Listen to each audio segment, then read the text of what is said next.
ngayong palapit na yung All-Star game, isa sa mga All-Star weekend pala, isa sa mga inaabangan natin bukod dun sa main event is yung Rising Stars game. Yun yung sa NBA. Sa PBA naman, we have the RSJ, Rookie Sophomores Juniors. Kaya samahan kami sa panibagong episode ng License to Shoot podcast para pag-usapan yung mga best rookies, sophomores, and juniors ng PBA today. Miggy C and William go at your service. Simulan na natin agad. William, syempre, RSJ. Ito pala, by the way, disclaimer na lang. When we say the best, it's Subjective to. Hindi the Oo, best. Favorites namin or yung Oo, parang sige, sige. Mas naging mas ano sa maganda amin. yung favorites pero tingin ko naman kaya naman natin isasama sa list kasi kahit papaano nandun sila sa one Mm. of the best in their draft class. Oh, So or yun, like kahit pa paano yung nagpapakitang gilas so sa ngayon. mm, so yun, simulan natin since tatlong draft class to. Simulan natin sa pinakabago, yung rookies. So yun yung last year's draft class. Na by the way, medyo mahirap mamili ng mga players dito kasi yung sa first round nila hindi lahat hindi pa nakakalaro and then some of the players na sign is nasa 2 games pa lang, 3 games pa lang to the season. So yung sample size nila medyo hindi pa ganong kalakihan. Oh, tsaka So, adjustment period pa lang kasi yung mga ibang ano eh. So, mm, yung mga ibang yung mga ibang rookies basically. pero definitely a lot of these players nakapagpakita ang gilas na. Mm. Those rookies na nakalaro na agad. So, yun yung pag-uusapan natin. So, William, sige, ikaw muna. Sino yung mga rookies na favorite mo or feel mo nasa papunta dun sa best players in their draft class. Honestly ako, well, not in order tong ginawa ko, pero one of the players that popped into my mind actually si Richie Rivero. Diba? Na may mga, although medyo inconsistent pa siya numbers wise, pero nakikita mo yung kumpiyansa niya pa lang na ano eh, na PBA ready na talaga siya. Although matagal na talaga siyang PBA ready, pero 'di ba, ilang year, parang 1 year siya walang ano, like nag 3x3 siya ng short time sa Blackwater ata. Mm, Pero 'di ba parang after UP, after ng college career niya, halos 1 year siya walang team since parang sa Taiwan after one game preseason pa nilet go na siya ng team niya. So, mm. 'di ba? Parang yung I kind of find it impressive na after everything na ano pinagdaan 1 year na walang basketball team. Parang hindi siya nawala eh. He's still in shape and yun, nagpapakita rin siya so far sa PBA. Although, yeah, kailangan maging a little more consistent. Pero, syempre, rookie pa lang eh. So, we gotta give him, parang, yeah, give him some time to fully adjust to the game sa PBA. And yung kay Rivero kasi, ano siya yan, nasa Phoenix siya, and yung Phoenix nasa playoffs this season. So, Twice definitely to beat kahit sila. twice to beat pa. So, talagang alam mo din na kahit papaano, hindi naman siya yung sole purpose bakit sila na nagkaroon ng twice to beat advantage, pero nakatulong siya on games. Oo, sobra. Diba? Especially in the offensive load for Phoenix. Kaya hindi ako magtataka nga kung bakit kung para sa iba kasama siya. Sa akin siguro madami kasi. So parang I want more time pero definitely si Rivero nandyan yan sa Mm. conversation to be sa best in their draft class. Okay, so ikaw, sino bang, sige, ako muna. Listahan ko Sige, pala muna. i Tapusin ko diretso mo lahat. na yung sayo tapos dadagdagan ko na Uh, lang pag pareho tayo. okay, sige. Number 2 ko actually si Enoch Valdez sa NLEX. Grabe yung ano, yung tinont niya pa si Scottie, di ba? Yung parang gumano pa siya, yung Mm. nag too short pa siya or too small. Yung basta kay Pat Bev, ginawa niya kay Ah, Scottie. Pero nung game na yun, although talo lang sila, napanood ko yun eh. Like kahit talo sila, pero kita mo lumaban eh. Yung kinabahan pa nga ako nun na baka patalo pa Hinebra sa NLEX. Eh, kulang-kulang NLEX nun. Diba? So parang nakikita mo yung tapang ni Enoch Valdez. So yun, dyan tayo magkakapareho. Actually, yung top 5 mo, top 5 gusto ko ibahin as much as possible pero si Enoch Valdez para sa akin. Hindi ko siya ma hindi ko siya mawala sa top 5 ko kasi siya I think second or third game pa nga lang niya pero he's proven a lot. last time out yung against Hinebra, 17 or 19 points siya. Tapos nung before Hinebra siya yung best player of the game. Namutan ko sino kalaban nila.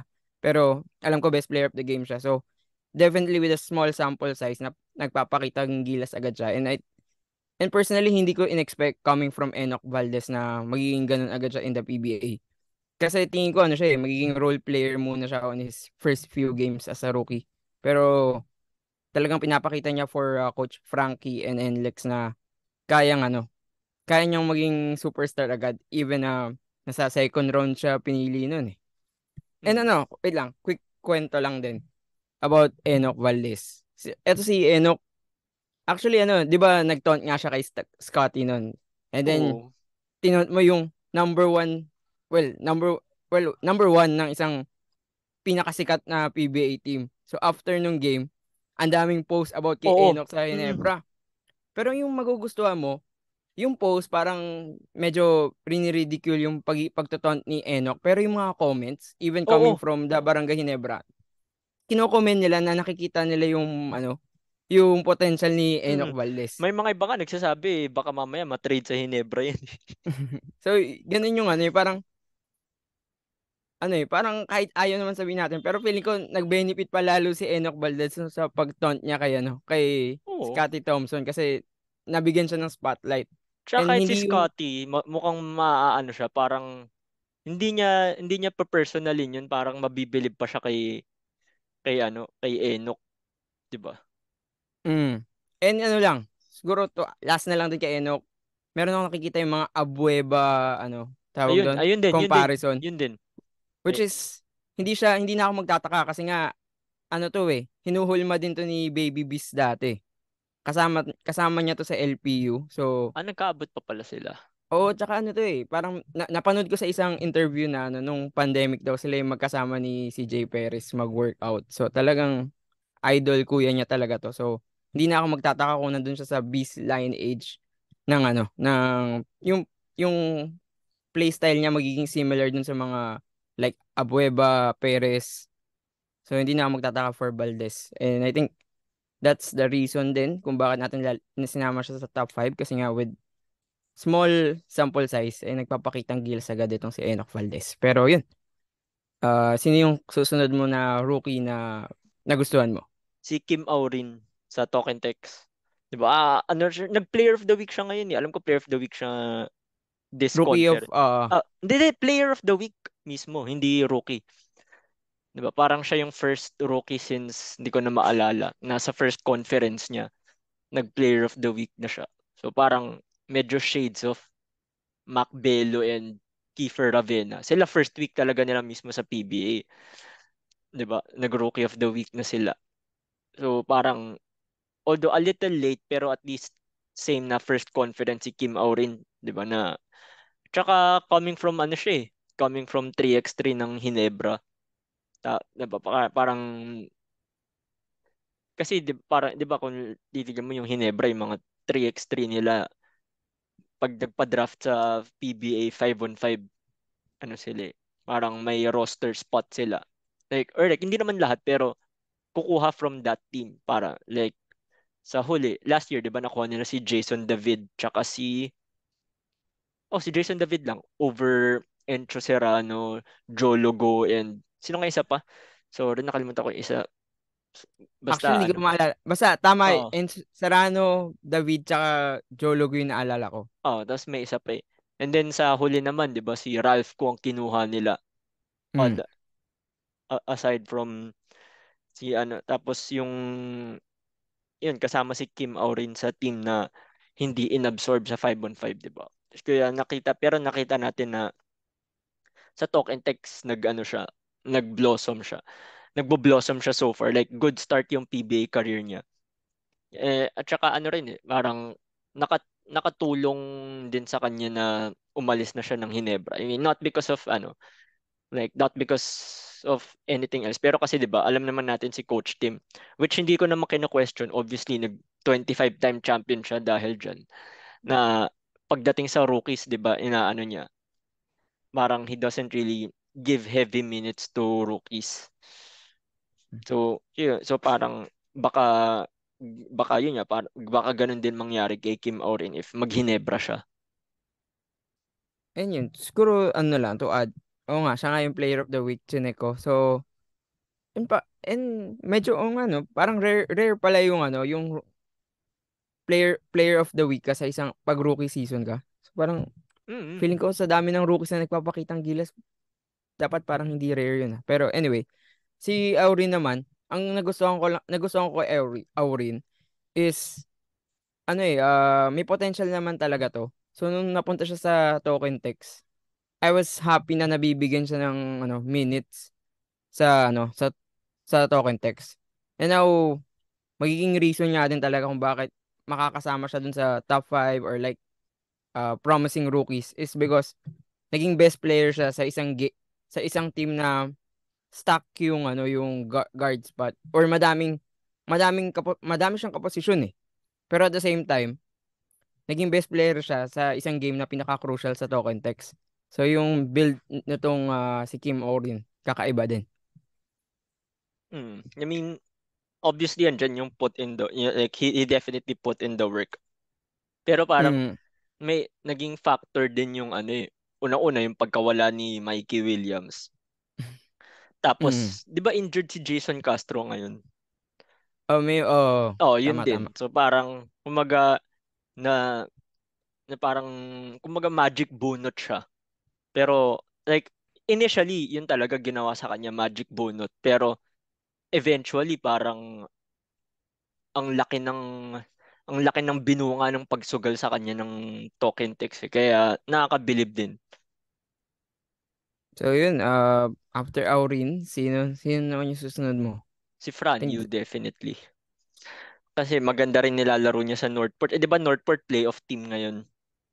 mm, So, yun, parang nakikita natin na syempre sobrang big shoes to fill siya nun nung sa point guard spot kasi pinalitan niya ba naman Robert Bolick. Eh nung bumalik si Robert Bolick, kahit established siya as one of the best point guards in the league, 'di ba? Tinrade siya, siya pa yung tinrade over imbes na si Franyo. I mean, call it nepotism all you want kasi Coach Bonnie, ganyan, 'di ba? Eh nakikita naman ni like may potential din naman yung Northport under Franyu, 'di ba? Like, hindi siya yung main guy pero definitely he could be the top point guard of Northport for the foreseeable future. and siguro to add na lang din, si Fran Yu, hindi, parang he came really late in the draft. Fourth, fifth, Oh, fourth, sixth, fourth, fourth. fourth. So, fourth. Pero, may mga ilang games din siya na nagpakita siya na top point guard May potential. 31 points pa Oh, nga yun yun, eh. oh. 31 ba? Basta alam ko sobrang taas ng points, Oh, di ba? 31, 31. So, parang etong player na to, even he was picked in the fourth round, projected first round to sa mga maraming draft class eh. Oh, 'di And ba? pinapakita Tayo niya nga, din yun. yun nga nilagay nga natin yun eh. Oh, top Oo. 11 pick, no? Oo. So, yun. So, si Franyo talagang nandyan din yan sa sa best rookies. Di ko siya sinama kasi alam ko sasabihin mo yan. So, gusto ko Tsaka yung ibang mga rookies. Kasi ang dami din talaga, sobrang subjective nitong rookie class. Siguro, mm, mamaya, sa pag bumaba na tayo ng sophomore, juniors, oo, yun ito yung yung mas pinag-usapan natin. gugulo. Hindi, ito na yung medyo magsisame tayo. Oo, Kasi ito medyo yun din. clear cut na eh. Ito Okay, sa parang rookies, madami pang options eh. And ang mm. daming nagpakitang gilas din kahit papaano. Oh, and okay, last to add to Franyu.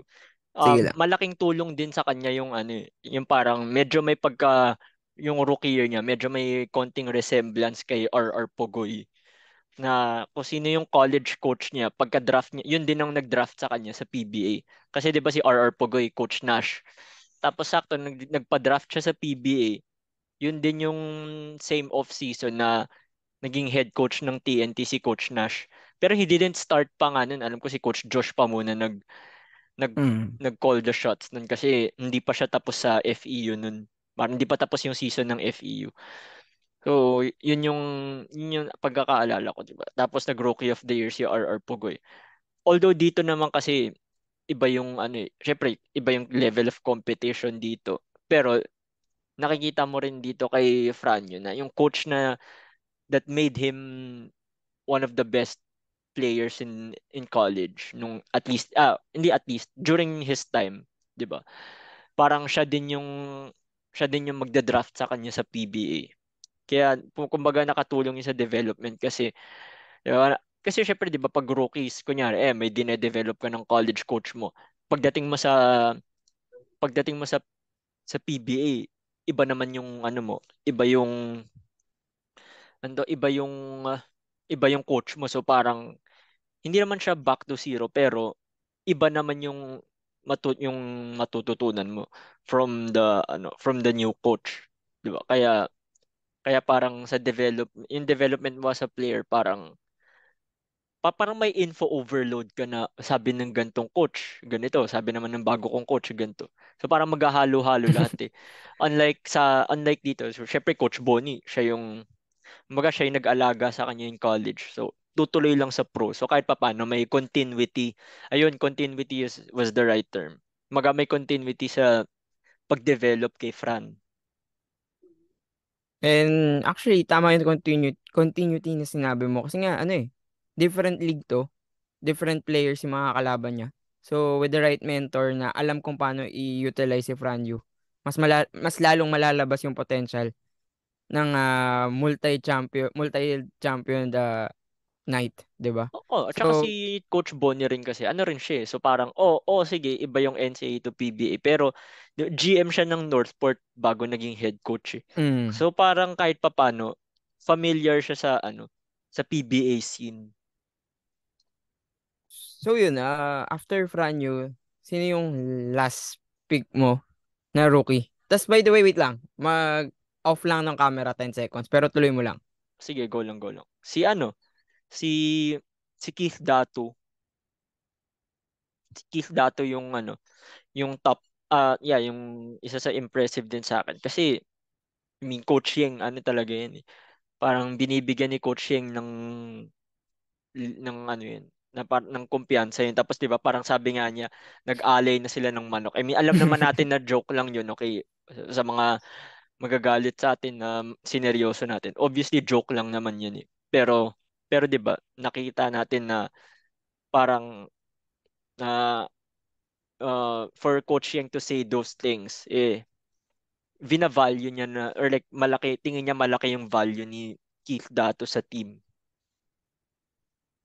And ano, sa akin same tayo kay Kit Datu. Hindi ko siya matatanggal kasi ano siya nasa top 5, top 3 of this draft. Pero at the same time, yung may nakita akong isang infographic na sinasabi, pag si Kit Datu hindi naglaro sa Rain or Shine, 1 out of 4 or 1 out of 5 sila. Tas parang 4 out of 1 naman sila pag naglalaro si Kit Datu. So, I think numbers speaks for themselves. So, kung gaano ka impactful itong rookie na to for coaching. And ano to 6'7", 6'8", malaki katawan, stretch 5. So if magiging healthy lang siya and if magiging healthy siya, definitely big piece for the young Rainer Shine team. Oo, ang ganda rin ng run na ginagawa nila eh. Tsaka ano, wait, sorry, cut lang ata. Ano, di ba yung Rainer Shine, kasabayan nito yung Converge nung early in the season na 0 something, yung nahihirapan Oo, maganap ng panalo. Pero 0-5 ngayon sila nasa play, tapos ano sila? Nag-5 oh, ngayon 5 nasa playoffs na sila. So token kicks pa malaking tinalo nila nun eh. so malaking factor din dun si Kit Datu kasi ngayon yung sinabi ko yung isa lang panalo nila pag hindi naglaro si Kit Datu. Tapos nung naglaro si Kit Datu this conference, isa lang yung talo nila. So doon ko na lang i-end yun si Kit Datu. Wala nang siguro kailangan sabihin sa kanya pero kailangan lang maging healthy. So yun. Healthy. Oh, ikaw na, sino ba Oh, sa'yo? Yan na, sa ito akin ano na na ang lang. ano. Actually, ilan ba sinabi? Siguro di ko na rin alam kung ilan dadagdag ko pero siguro para sa akin si Cade Flores na Northport. First, if I'm not mistaken, first or second, pero parang first week ng PBA season, siya yung rookie to watch na pinost ng PBA. So, siguro hindi siya yung pinakamataas yung ceiling as of the moment with dun sa mga nasabi natin kanina. Pero itong rookie na 'to parang hindi na rookie maglaro, eh. Para siyang veteran na agad. So, para siyang ano, eh, para siyang vet na agad maglaro for Northport. So, yun yung nagustuhan ko sa kanya. 6'5" siya with skills of, well, a unicorn. Yung kaya mag-stretch, kayang sa loob, kaya bumantay ng import. So, definitely a really great pick coming from Northport sa number 11. Tapos siguro last ko, actually, to be honest, nakalimutan ko nga yung last ko, eh. Pero gusto ko na lang bigay yung props dun sa mga okay. Alam ko na kung sino yung isa ko nakalimutan. Si Renz Nokum ng Rainer Shine. O nga pala, yun din pala. Oo. 24 pick siya, di ba? Last of the second Oo. round. Mga And nandun siya. then, late siya dumating sa season kasi nga, kakatapos lang ng MPBL stint niya. Pero nung dumating din siya, ito din pala yung naging factor kung bakit nagpapanalo tong Rainer Shine. Kasi nung Oh, dumating may siya, best player siya isa. naging rookie of the week din to. So, yun yung, ganun siya ka, ganun ka ganda din yung naitulong ni Renz Nocum for Rainer Shine. This conference at siguro naging rason din siya bakit nakapasok bigla tong Rainer Shine sa playoffs. And siguro last na nga yung mga picks ng Converge. Pero nasa ano to, sa yung second round kasi si Shani hindi ko super Oh, like hindi pa siya nakitang masyadong ano eh. nag-blossom this conference, which is fine, pero yung na-impress ako is yung mga second round picks ng Converge. Brian Santos, stretch 4. I think Converge hindi sila super competitive this conference, pero itong si Brian Santos okay naman yung pinakita niya as a stretch Individually. 4 o individually. I think 18 points nga siya last game. Tapos ito din si JL De Los Santos. Okay din yung pinakita No, niya. Hindi siya maganda rin na. hindi siya eye-popping in terms of offense, eh, 'di ba? Pero yung pagiging steady point guard na sa kanya. So, siguro if Converge will continue to develop these two players, tingin ko magiging underrated picks ng draft class na to. So, yun. Draft steals. Mm. So, yun. I think yun yung mga favorites or feeling nating best rookie draft class. For now, we go to the sophomores. This was the 2022 draft. Um, Top 5. Si ako naman, Oh, ikaw na muna. wait lang, sisilipin ko lang ulit yung draft class nila. Pero, syempre, nandyan sa top 1, top 2, in no particular order. Syempre, Justin Arana, alam naman na rookie of the year siya, current rookie of the year. Hmm. So, ano, big man ng Converge na para sa akin, paborito ko lang siya kasi ang ganda ng story niya, eh. From bangko ng UST, lumipat ang Arellano, naging star sa NCAA, then became the rookie of the year for the PBA.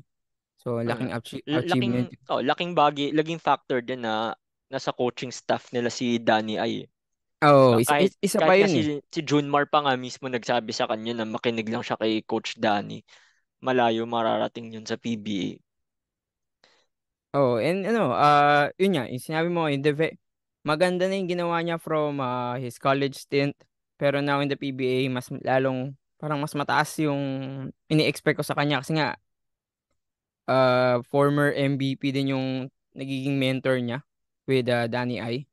And in Converge, kahit pa paano, kahit hindi super ganda yung pinakita nila this conference, nananatiling bright spot itong si Justin Oo, Arana. mahaba pa career niyan. Mm. And siguro hindi pa siya nandun sa level pero parang a lot of people din expect na in a few years from now sumasabay siya kala Junmar, 'di ba? Oo. Could be at least the dominant center of the league. So yun Oo, yung he'll be on the way there. So yun, ikaw ba? Hindi, Pareho ba tayong hindi. kasama Oh, si may Justin arana Arana? ako eh. May arana ako eh. Sabi ko sa'yo, pagdating sa sophomore, medyo Oo. magiging pareho tayo. Next ko is si Ular, na definitely siya yung second Yan yung best as nawala of sa the... listahan ko. Hindi talaga? Nawala sa isip ko eh. Nawala sa isip ko Wala yung lang. Ato Olor. Pero yun, si Ato Ular, fantastic first rookie year niya. Oh, hindi Parang pero biglang ngayon out kasi of 'di ba hindi nowhere. ganoon ka ano. Uh, out of nowhere. Pero Mm, this year medyo nag-dip. Sophomore slump nga kumbaga. Pero mm, at least so far nakakatulong siya sa ano eh, sa Blackwater. And even though Blackwater is eliminated in the ano yun, Commissioner's Cup, maganda pa rin naman, okay pa rin naman to si Ato Ular. And magan uh, tingin ko Blackwater still finds a steal even ano in Ato Ular. So next will be wait, check ko nga ulit. Pero para sa akin itong next ko medyo kakaiba. So I'm gonna go with Tyrus Hill. Ano eh, hindi siya as of the moment, hindi pa siya superstar potential, pero nakikita ko yung si Tyrus Hill magiging ano, matagal sa liga. And he has the potential to be a mainstay in this league. Kasi sobrang magiging far, ano yun? Medyo tatagal. Basta tatagal. So, he was picked by NLEX in the seventh pick. Surprisingly, pero napunta sa Converge, tapos napunta sa oh, Blackwater. And sa tinirade siya. Blackwater, naging ano siya naging kahit pa paano naging rotational player for Coach Jeff. So, hindi siya yung nasa top 3, pero siguro nasa top 5 siya ng draft na to. Or possibly nasa top 5 ng draft. So, next, eto tingin ko magkakapareho tayo, Javi GDL. Oh, yun! Diba? So, Yun! shooter. So, to si Javi GDL, wala nang ano to eh. I think even though nasa Terra Firma siya yung nagiging bright spot din for Terra Firma. Diba? Oo. Isipin mo, sorry, pero nasa kanila si Stephen Holt, pero parang si Javi GDL pa yung mas nakikitaan natin ng like big potential in this conference at least. Kasi siguro si Holt nagano pa nagtinitimpla niya pa yung PBA, pero to si Oo. Javi GDL second year, mas maganda na yung Lalo pinapakita. na And nung then parang ang hina niya, or hindi mahina, pero like, hindi maganda yung rookie year niya. Like, forgettable. Di ba? si Javi GDL. Happy. Oh, kasi medyo may hype din to si Javi GDL coming to the Mm-mm. draft. Coming to his first year, medyo nagpakita ng konting games, medyo hindi siya super naging consistent. Pero this second year niya, ayun nakukuha niya na yung kumpiyansa niya. Starting from the PBA on Mm. tour hanggang ngayon, Ayun, nung okay yung PB on tour, pinapakita di ba? niya. Tsaka, hindi, for me din, ano yan parang, I mean, no disrespect intended definitely. Pero, di ba, parang feeling ko kaya medyo, yung rookie year niya medyo forgettable. Kasi parang, parang bumaba yung kumpiyansa niya. Di ba? Kasi isipin mo, pagka-draft niya, nag-draft sa kanya, Hinebra, sa mga hindi nakakaalam. Hinebra talaga nag-draft sa kanya. Like, Mm. 8 overall pick. Tapos, parang, alala ko pa yun kasi nag-tweet pa siya noon, Dream Team. Gumanon pa siya na, basta excited na siya na, excited siya, Hinebra siya maglalaro. So, the following day, na-trade agad. Kaya yun yung parang, I mean, syempre, no, hindi ko naman disrespect yung Terra Firma, di ba? Pero syempre, from, from kaka-champion lang nila nung conference na yun yung tinalo nila Meralco, 'di ba? So parang you're joining a contender, tapos biglang from contender pupunta ka sa one of the lowest seeded teams sa or maybe the lowest seeded team nung time na yun, 'di ba? So parang medyo sa kumpiyansa ni Javi yun na, and syempre parang yun, 'di ba? I mean, mga ibang players nga na parang nasa gitna na ng career nila pag na-trade sila, 'di ba? Bumababa moral nila dun. Paano pa kaya si Javi nakaka-start niya pa lang? Like hindi niya pa nararamdaman yung business side of the PBA. Kaya parang medyo bumaba kumpiyansa niya dun, pero slowly na-build up niya na ulit. And hindi naman talaga i-expect natin kay Javi GDL with his potential and with his situation in the Terra Firma. Definitely bibigyan siya ng license to shoot ng Mm. Terra Firma, 'di ba? So, Si Coach Johnny Del Cardel pa rin, 'di ba? sa pagkakalam ko nga din, siya pa rin Pero yun. So yun, Javi GDL next on my list. And yeah, and my last is Gian Mamuyak Yun, na, meron din ako niyan. diba? Sige, ikaw muna, ikaw muna. Siyempre, siyempre di mawawala sa'yo si Gian Mamuyak. And actually sa akin din, defensive player. Talagang magandang magaling na prospect for Coach Yeng. kung hindi ako nagkakamali, hindi si coach yung nag-draft kay, ano yun, kay Oh, Gian, di ba? Si Coach coach, ano Chris pa pa eh. siya eh. Chris Oh, pa Coach yun. Chris pa. Pero, yun nga. Second conference niya dumating si Coach Yeng. Okay, okay. So, yun. Para sa akin, yun nga. Wait, basta, anyway. Nag-Coach Ba- Chris pa siya one conference sila, yung Okay, okay. batch nila. Okay, okay. So, yun.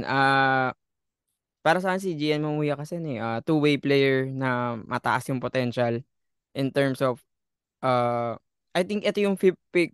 Ito yung time na si Gian Mamuya sa draft. Hindi mo alam kung saan lulugar.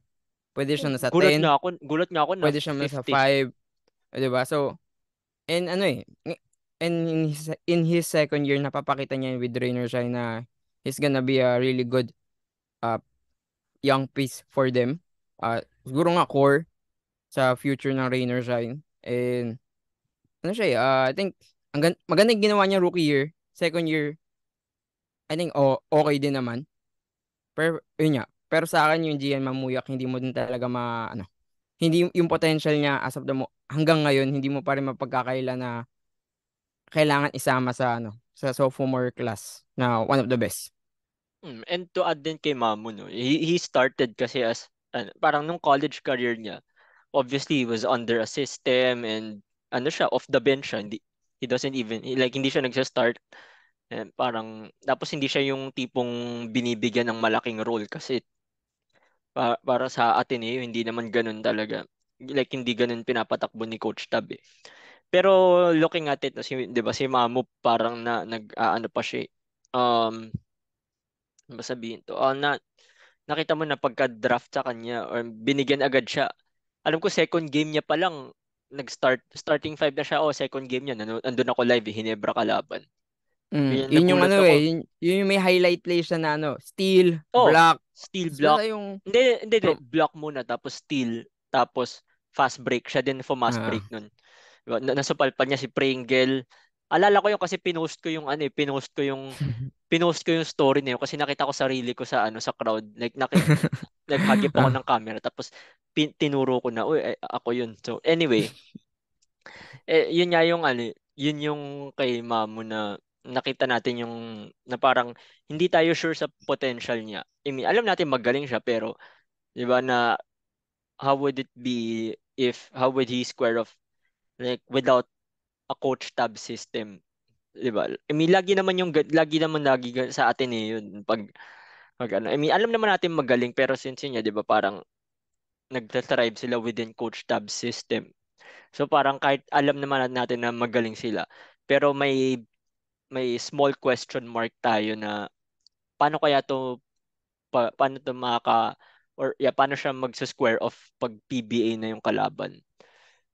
Yun yung ano ko, yun yung parang yung question mark ko when it comes to Gian Mamuyak. Pero yun, palaban talaga. so yun I think that's my top yun yung aking lima. So ikaw sino yung mga hindi ko nasama sa listahan mo? Syempre number one is si BGR. Diba? Number one pick. Although, yeah, alam ko injured pa siya one conference. Tsaka injured siya ngayon. Pero he's definitely like maganda yung pinapakita niya during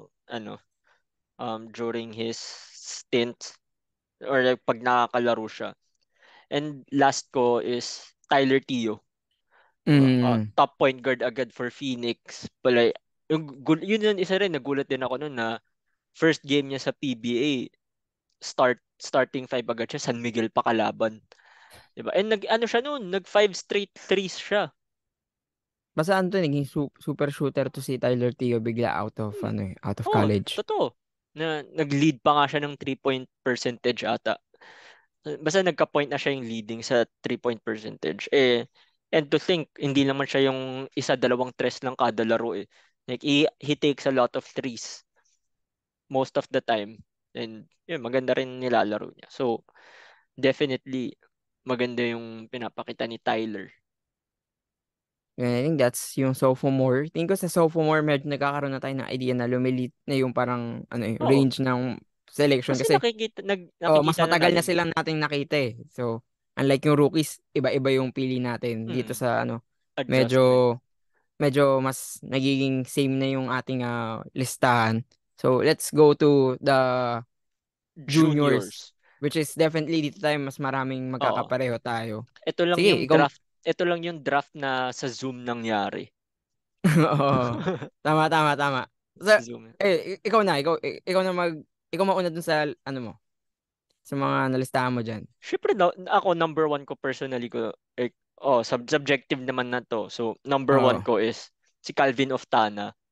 Diba? Mhm. Oh, I mean, alam naman Surprise ako natin, Surprise ako number one mo si Up of Tana dyan hindi kasi Kasi talaga, ano eh, Melonzo parang, eh.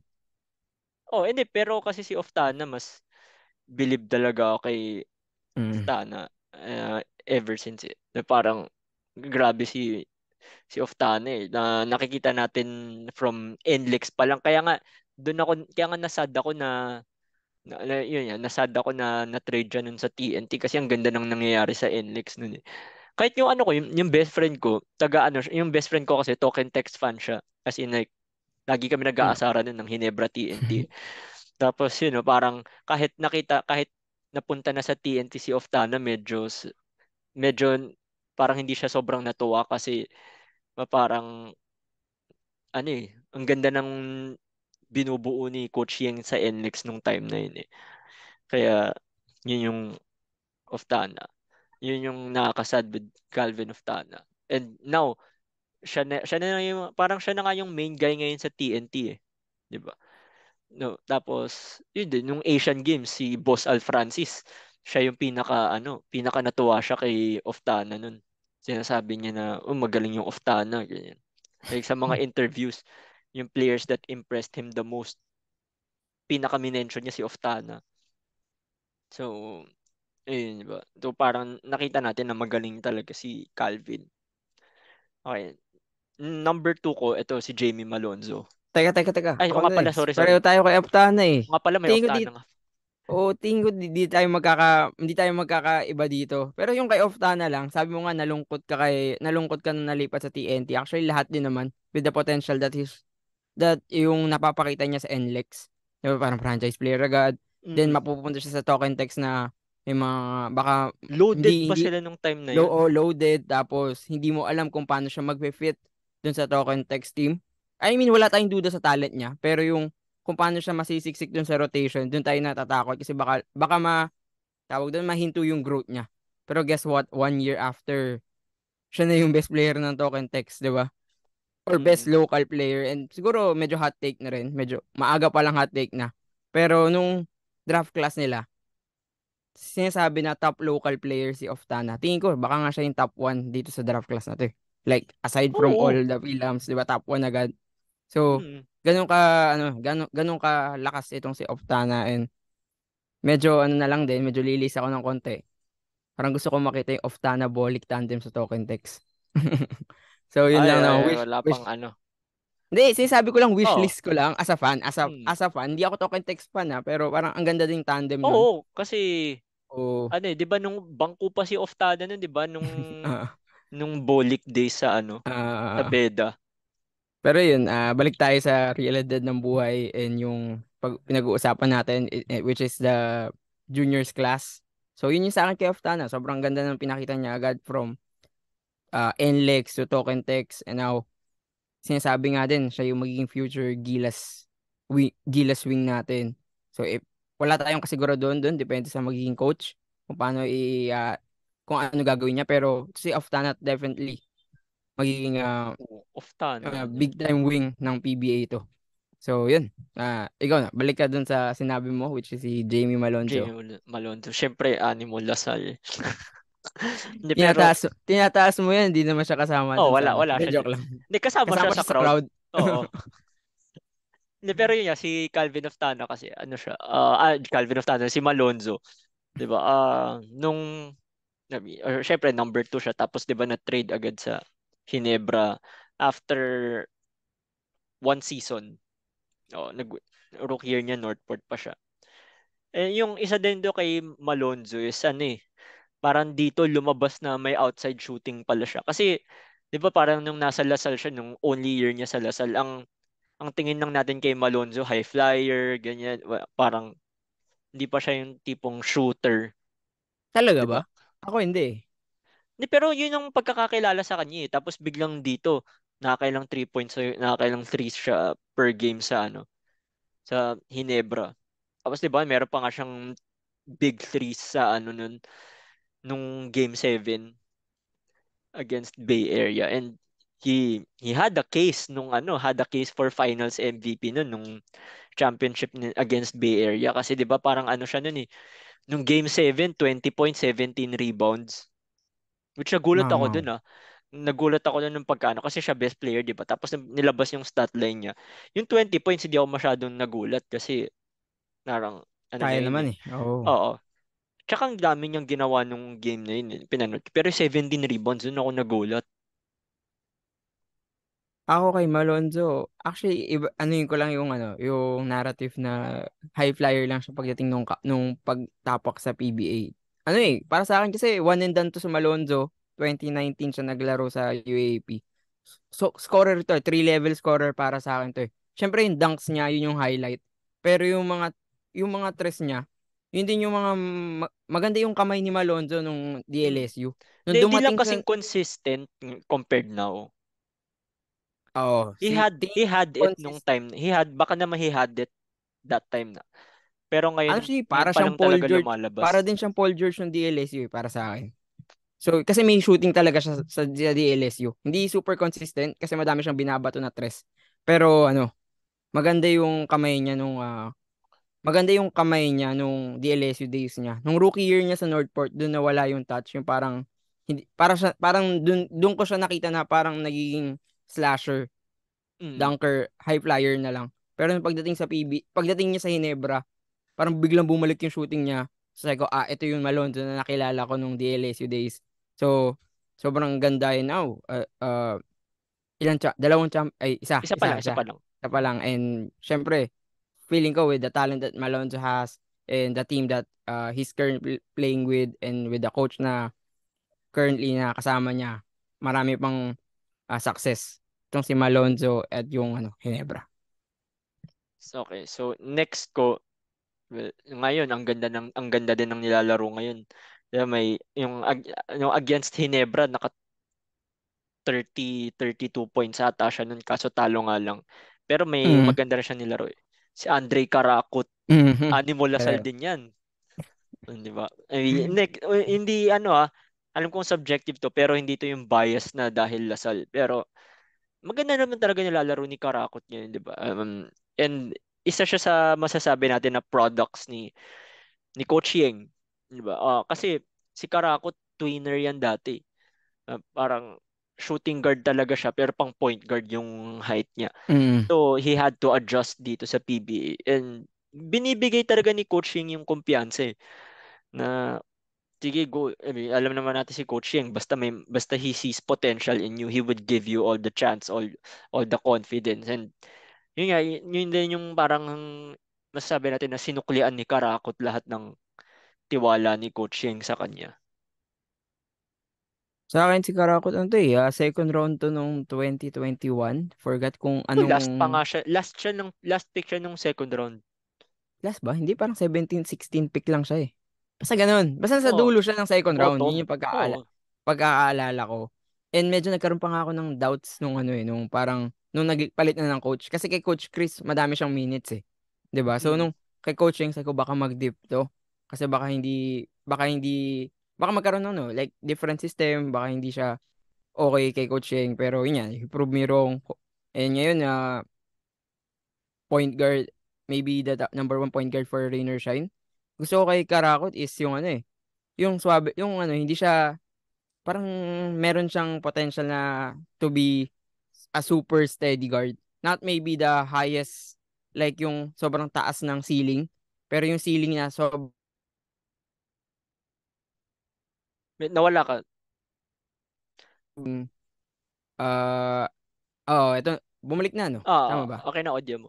Okay, so yun niya, yung ceiling ni Karakot sa akin, magiging yung parang a super stable starting point guard for Rainer Shine for the sobrang tagal na future.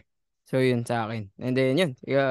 Yun yung akin para kay Karakot, sino yung susunod mo.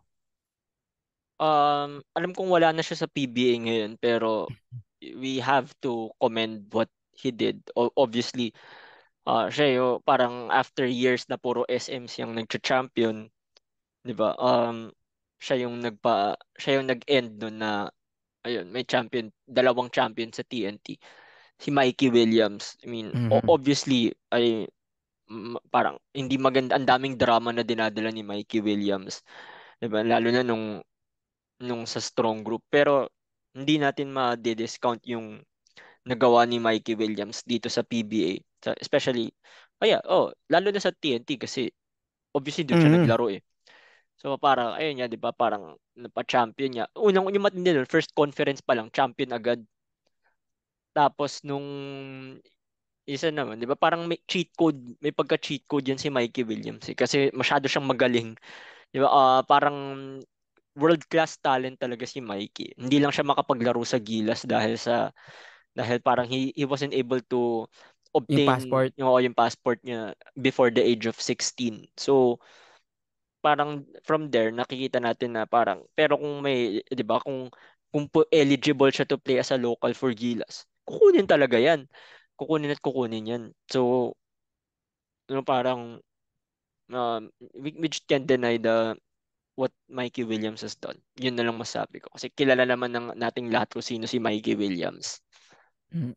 So yun, akin kasama, actually nasa 6 ko siya. Parang gusto ko siya ilagay lang sa honorable, pero I think ano with the yung accolade niya, achievements niya in the PBA, hindi mo siya madi-discount as kahit di siya naglalaro this year, talagang nandun siya eh. Kasi nga yun nga, first year, first conference champion, nasa running for the rookie MVP.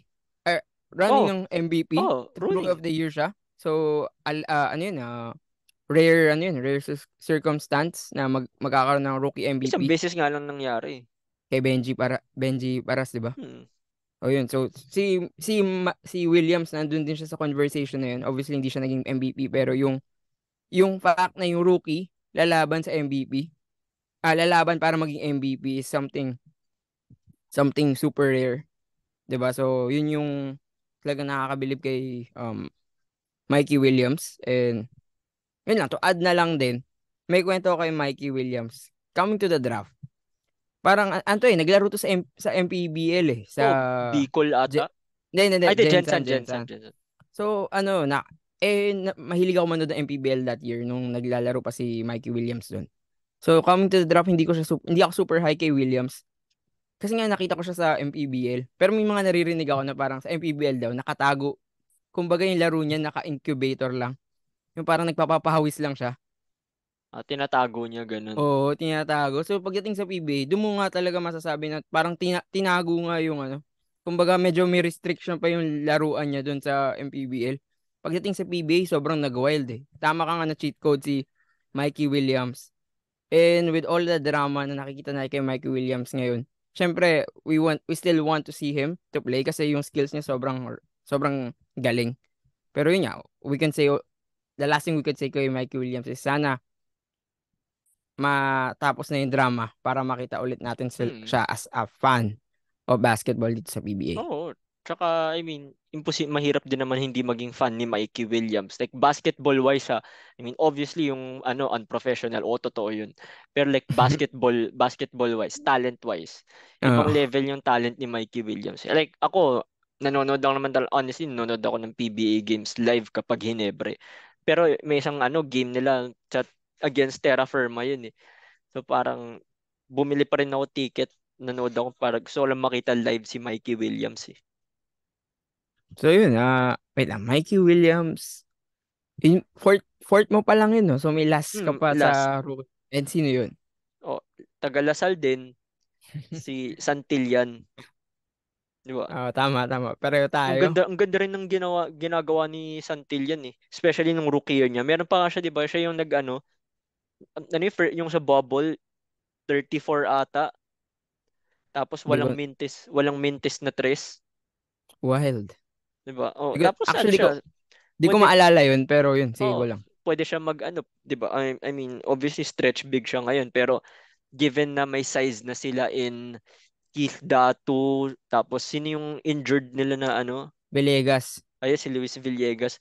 Pwede siya mag-slide down to 3, 'di ba? Tapos given his size, tapos pag nag-tres siya na ano, may potential na mag-international 'yan kung titignan mo.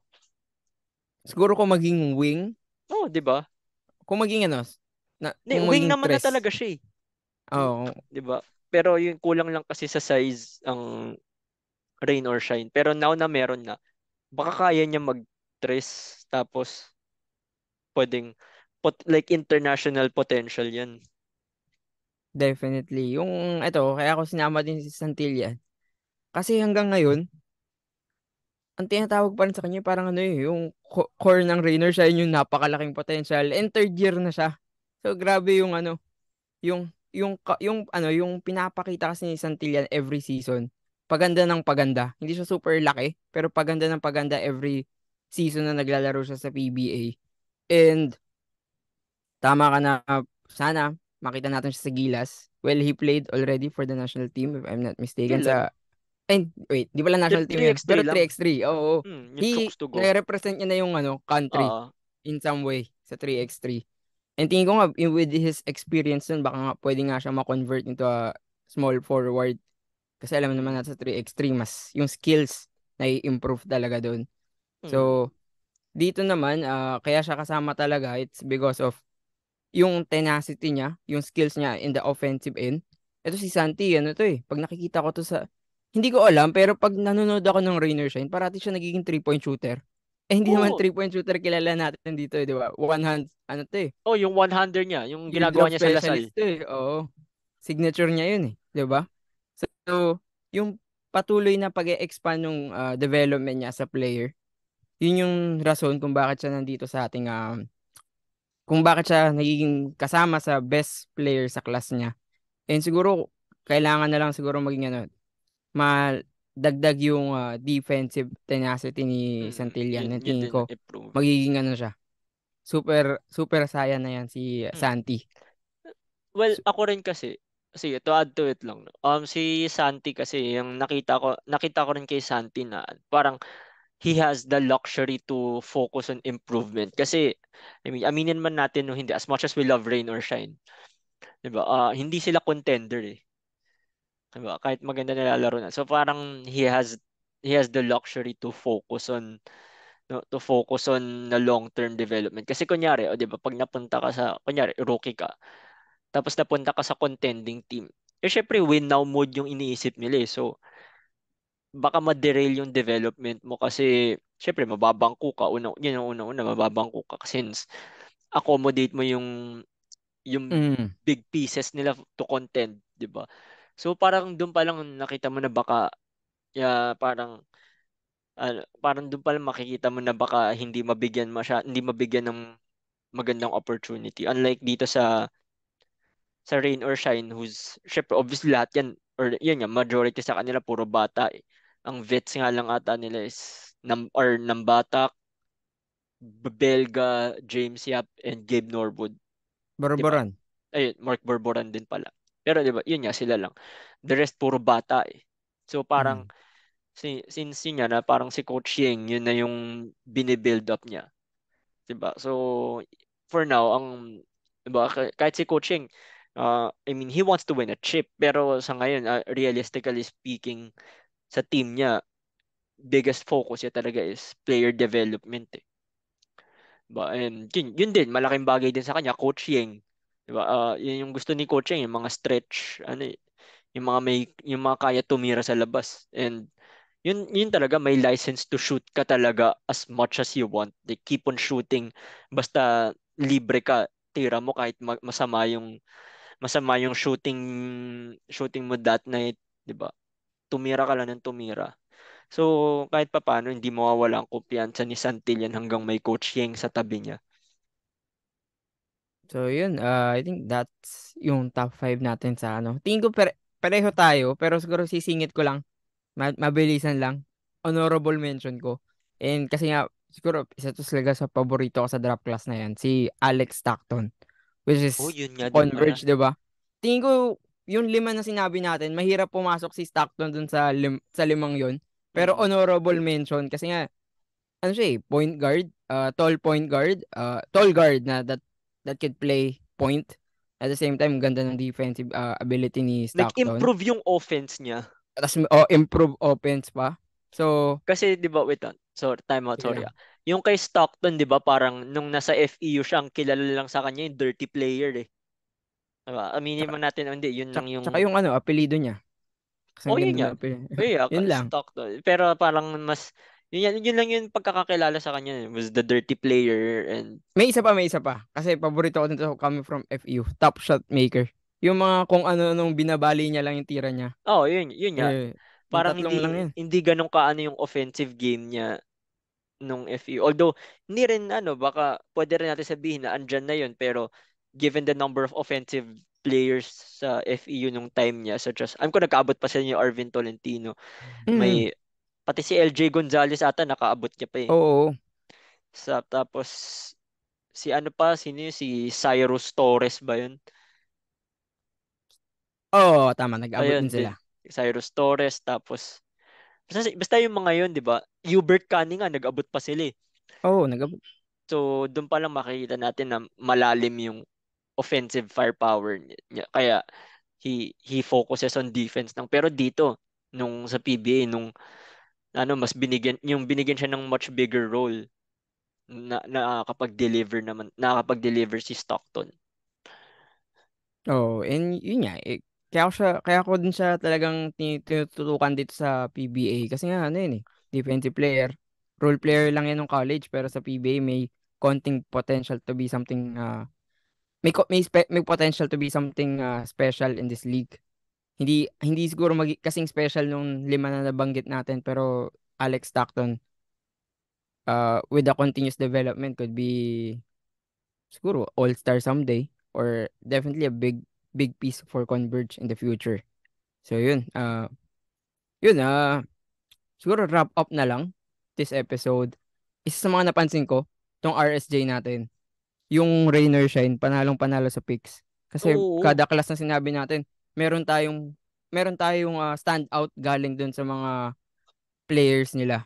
So siguro and siguro that proves na itong rain or shine, kailangan lang natin ng konting patience and we might see an independent team in the future na babalagbag ulit with knowing na itong rising stars na nakukuha nila is ano mataas ang ay potential. mataas yung potential.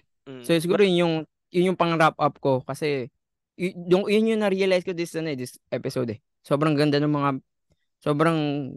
nung pag-pick ng Rain or Shine yung pag-develop nila ng mga players nila. And ano rin eh, yun nga, wag lang sana i-blow up ni Coach Yeng. At saka yun nga, since may Coach Yeng naman dyan sa team, na parang syempre, kilala natin si Coach Yeng, respected by everyone yan eh. Everyone in the league. So parang knowing coaching, parang magtitiwala sa kanya yung mga players, kaya yeah, parang from there on they would pick up they would pick themselves up there. Coaching pa ang head coach na pagkakatiwalaan nila for their own development. Kaya with rain or shine, bright future ahead definitely. So yun, I think that's the end of our episode. Ito yung RSJ. Di ko sure kung napatagal ba usapan natin kasi Mm, knowing na sobrang saya lang. masaya eh. Pag-usapan yun yung mga rising stars ng PBA. So yun, that's the end of our episode. Pag umabot kayo dito, please like, share, and subscribe. Uh, until Nag-comment din next kayo time. mag-comment din kayo ng Yan, mga tama, gusto tama. nyong ano, Tama. comment yung gusto nyong rising stars na hindi namin na mention, Oh, 'di ba? Eh, kasi madami. disclaimer lang ulit pala, ito yung best sa palagay namin. So, ito yung opinion Oh, namin. hindi nga So, kung best eh, kayo, favorite lang namin eh. sige, 'Di sige, ba? Yun yung favorite ano eh. natin.